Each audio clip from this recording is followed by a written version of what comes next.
Hello दोस्तों, कैसे हैं आप सब। उम्मीद करता हूँ आप सब अच्छे होंगे, स्वस्थ होंगे, मस्त होंगे। सारे दोस्तों, कहानी की दुनिया मोरल स्टोरी में आप सबका बहुत बहुत स्वागत है। आज आपके लिए लेकर आए हैं असम राज्य की एक बहुत ही अच्छी कहानी। सुनकर आपको बहुत अच्छा लगेगा, तो आइए सुनते हैं आज की कहानी। असम में किसी समय में एक राजा रहा करता था। उसकी एक राजकुमारी थी जो अत्यंत सुंदर थी और राजा अपनी पुत्री से अत्यधिक प्रेम करता था। उसने अपने सेवकों को आदेश दे रखा था कि राजकुमारी को प्रतिदिन फूलों से तौला जाए। इस काम के लिए मालिन फूल लाया करती थी। वह महल के बाग से रोज तरह तरह के फूल चुन चुन कर लाया करती थी। मालिन इस बात से बहुत खुश थी कि उसे राजकुमारी के लिए फूल लाने का मौका मिल रहा है। राजमहल के बगीचे में एक सुंदर तालाब था। तालाब में रंग बिरंगी मछलियाँ थी। एक दिन मालिन जब अपने पति माली के साथ तालाब पर गई तो उसने उसमें सालूक के फूल उगे देखे। ये फूल बड़े बड़े सफ़ेद, गुलाबी और पीले रंग के थे। सालूक का फूल को कमल के फूल की ही प्रजाति है, जिसमें खुशबू नहीं होती और इसकी सब्जी बनती है। उन फूलों में एक बहुत ही बड़ा फूल भी था, जिसकी सुंदरता से मालिन अभिभूत हो गई और उसने सोचा कि इस फूल को तोड़ लिया जाए तो इसकी बहुत ही स्वादिष्ट सब्जी बन सकती है। उसने उस फूल को तोड़ लिया। माली ने जब घर आकर अपनी कटारी से फूल को काटना चाहा ताकि सब्जी बन सके तो उसमें से एक आवाज़ आई, आरे आरे कड़वे वे बरा, हमा है कि सालू कुंवर गेंदरू राजा। मतलब, मुझे मत काटो, मैं सालू कुंवर हूँ और इस फूल के अंदर ही बैठा हुआ हूँ। मुझे काटना है तो किनारों से काटो ताकि मैं बाहर आ सकूँ। आवाज़ सुनकर माली डर गया, पर मालिन ने बड़ी सावधानी से फूल की एक एक पत्ती अलग करनी शुरू कर दी। पत्तियों के अलग होते ही उसमें से एक प्यारा सा सुंदर बालक बाहर निकला। निसंतान माली व मालिन उसे ईश्वर का उपहार मानकर बेटे की तरह उसकी परवरिश करने लगे। समय बीतने के साथ सालू कुंवर एक सुंदर नौजवान में बदल गया। उधर राजकुमारी भी एक सुंदर युवती बन चुकी थी। मालिन अभी भी राजकुमारी के तौलने के लिए महल में फूल लेकर जाती थी। राजकुमारी की सुंदरता के बारे में सालू जितना सुनता, उससे मिलने की चाह उसके अंदर उतनी बलवती होती जाती। एक बार जब मालिन ने फूल एकत्र किए तो सालूक ने बिना धागे की एक माला तैयार की और चुपचाप जूही के फूलों की वह माला उस ढेर में रख दी। मालिन क्रोधित हो उठी और उसने वह माला ले जाने से इनकार कर दिया, तो सालूक ने उससे विनती की कि वह इसे ले जाए। राजकुमारी ने जब वह माला देखी तो पूछा कि यह कहाँ से आई है। मालिन को तो पता था कि उसके बेटे ने इसे रखा है, लेकिन राजकुमारी के पूछने पर वह डरकर राजकुमारी से माफ़ी मांगने लगी। पर राजकुमारी तो माला देख बहुत खुश हो गई थी। जब उसे सच का पता चला तो उसने कहा कि वह सालू कुंवर से मिलना चाहती है। सालू कुंवर का रूप देख राजकुमारी समझ गई कि यह कोई साधारण इंसान नहीं है। उससे मिलने पर राजकुमारी को उससे प्रेम हो गया और उन्होंने विवाह करने का निश्चय किया। उन्होंने गंधर्व विवाह कर लिया। इस समय किसी को बताना उचित न लगने के कारण उन दोनों ने अलग अलग रहने का फैसला किया। सालू कुंवर सबके सो जाने के बाद रात को मोर पर चढ़कर राजकुमारी से मिलने महल आने लगा। वह अपने मोर से कहता, मेरे प्यारे मयूर, जल्दी से मुझे राजकुमारी के पास पहुंचा दो। सालूक की माँ उसे वहाँ आते न देख ले, इसलिए राजकुमारी कहती, उरू उरू बेसी मंजूसा, माए देखा पाएगा। ओ मोर, जल्दी से उड़कर आओ ताकि माँ न देख पाए। राजमहल के बाहर हाथ में भाले लिए प्रहरी खड़े रहते थे। राजकुमारी गाना गाती, फिरा फिरा सोनिया मोरा, बालामे भंसावेगा। मेरे प्यारे सालू कुंवर, जल्दी आ जाओ, वरना भालों से तुम्हें छलनी कर दिया जाएगा। इसी तरह वे काफ़ी समय तक मिलते रहे, लेकिन एक दिन सालू को प्रहरियों ने देख लिया और उसे भालों से बांध दिया गया। राजकुमारी की लाख कोशिशों के बावजूद वह बच न सका। तब राजा को पता चला कि वह उसकी लाडली बेटी का पति था। राजकुमारी के दुख से व्यथित राजा ने सालुक की अंत्येष्टि का प्रबंधन किया। लोग उनकी मृतदेह को लेकर शमशान की ओर जाने लगे। तभी वहां एक तोता उड़ता हुआ आया और उसने उसकी मृतदेह पर भी अमृत जल छिड़क दिया।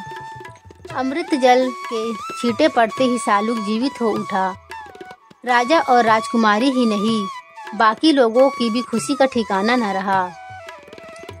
राजा ने राजकुमारी का विवाह सालुक के साथ करने का अपना निर्णय जब मालिन को सुनाया तो वह फूली न समाई। परंपरा अनुसार उन्होंने चढ़ावे के लिए मछली, मिठाइयाँ, दही और पान सुपारी ली। विवाह के दिन पुरोहित ने सालुक कुंवर और राजकुमारी के सिर पर आम के पत्ते से जल छिड़का। उनके माथे पर काला लेप लगाया गया। वर के शरीर पर चंदन का लेप किया गया और फिर उसे अंगूठी, कपड़े और दही उपहार स्वरूप दिया गया। फिर आम की लकड़ी की आग जलाई गई और सालुक कुंवर ने आग में चावल, घी और फूल समर्पित किए। पुजारी ने मंत्रों का उच्चारण किया और इस तरह उनका विवाह संपन्न हो गया। विवाह के बाद राजा ने सालुक को दरबार में एक महत्वपूर्ण पद दे दिया। राज दरबार के कई लोग उससे द्वेष करने लगे।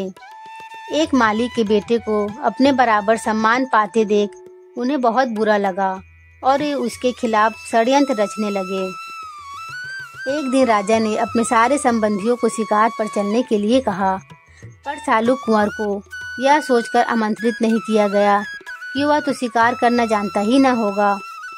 राज दरबारियों ने भी सोचा कि राजा के कान पर भरे कि एक माली के बेटे में राजसी गुण कहाँ से आ गया। राजकुमारी व सालुक दोनों ही इस बात से बहुत आहत हुए, पर कुंवर ने राजकुमारी को समझाते हुए कहा, परेशान मत हो, मैं ही सबसे ज्यादा शिकार करके लौटूंगा। राजा ने नहीं बुलाया तो क्या, शिकार पर तो मैं जा ही सकता हूँ। जो लोग सालुक को छोड़कर जंगल में चले गए वे एक चिड़िया भी नहीं मार सके, लेकिन सालुक बहुत एकाग्रता से शिकार करने में जुट गया और उसने हिरणों का शिकार किया। वह ऐसा सबसे छिपकर कर रहा था। शिकार करने के बाद उसने एक साधु का वेश धारण किया और एक पेड़ के नीचे बैठ गया। राजा के कुछ संबंधियों ने जब एक साधु को तपस्या में लीन बैठे देखा तो वे उसके पास अपना भविष्य जाने की इच्छा से जुट गए। सालुक कुंवर ने उन सभी को एक एक मृत हिरण दिया और साथ ही उन लोगों की पीठ पर गरम चिलम से एक निशान बना दिया। उसके बाद वह साधु का वेश त्याग अपने असली रूप में उनसे जा मिला। सभी उसे देख मुंह बनाने लगे, जैसे उसका आना उन्हें अखर रहा हो। कुछ देर बाद जब सब भोजन करने बैठे तो उन्होंने सालुक को पानी लेने भेजा। वह जिस तालाब से पानी लेने गया उस पर एक डायन का अधिकार था। डायन ने उसे पकड़ लिया और यह जानने के बाद कि राजा का दामाद है, उससे बोली कि राजा अगर मुझे 10,000 मुद्राएं देगा तो ही तुम्हें छोड़ूंगी। राजा तब तक यह खबर पहुंची तो उसने मना कर दिया, क्योंकि वह उसे पसंद नहीं करता था और चाहता था कि राजकुमारी की शादी किसी राजकुमार से हो जाए। सबको वापस महल में आया देख राजकुमारी ने सालुक कुंवर के बारे में पूछा। सुना सुना बाबा मोरा, सालुक कुंवर गेंडरू राजा दई कीता तुगा। हे पिता, मेरा सालुक कुंवर कितना दूर है? तो राजा ने कहा, सुना सुना बेटा मोरा, सालुक कुंवर गेंडरू राजा जुआ खेले पासा खेले अरई बहुत दूर गा। हे मेरी बेटी, वह तो मजे से बैठा जुआ खेल रहा है और अभी तो वह बहुत दूर है, उसे आने में समय लगेगा। राजा की बात सुन राजकुमारी को विश्वास नहीं हुआ, क्योंकि वह अपने पति को अच्छी से जानती थी। उसने अपने 2 पालतू कुत्तों छनौरा और भनौरा को सालुक की खबर लेने भेजा। सालुक की गंध से कुत्तों को इसके बारे में पता चल गया। तब उन्होंने उसे डायन की कैद से छुड़ाने के लिए एक धोबी से मदद मांगी। धोबी ने एक बांसुरी खरीदी और उसे बजाते बजाते तालाब के आसपास घूमने लगा। बांसुरी की आवाज़ सुनकर डायन के बच्चे तालाब से बाहर निकल आए। धोबी बांसुरी बजाता गया और बच्चे उसके पीछे पीछे चलते जंगल तक आ गए। डायन उनके पीछे पीछे गई पर वापस लौटने की राह नहीं ढूंढ सकी और सालू कुंवर मौका मिलते ही कुत्तों के साथ वापस महल में पहुंच गया। राजकुमारी उसे देख बहुत खुश हो गई। सालूक ने सबको सच्चाई बताई। तब राजा को एहसास हुआ कि सालूक वास्तव में बहुत ही योग्य इंसान है। अपनी बात को सिद्ध करने के लिए उसने राजा को लोगों की पीठ पर पड़े निशानों को भी दिखाया और सब जान गए कि सारे शिकार उसने ही किए थे। राजा को अपनी भूल का एहसास हुआ और उसने उससे माफ़ी मांगते हुए उसे अपना उत्तराधिकारी घोषित कर दिया। दोस्तों, कैसी लगी आज की ये कहानी? उम्मीद करते हैं आपको अच्छी लगी होगी और इस तरह का अच्छे अच्छे कहानी सुनने के लिए हमारे चैनल को सब्सक्राइब कर लें दोस्तों।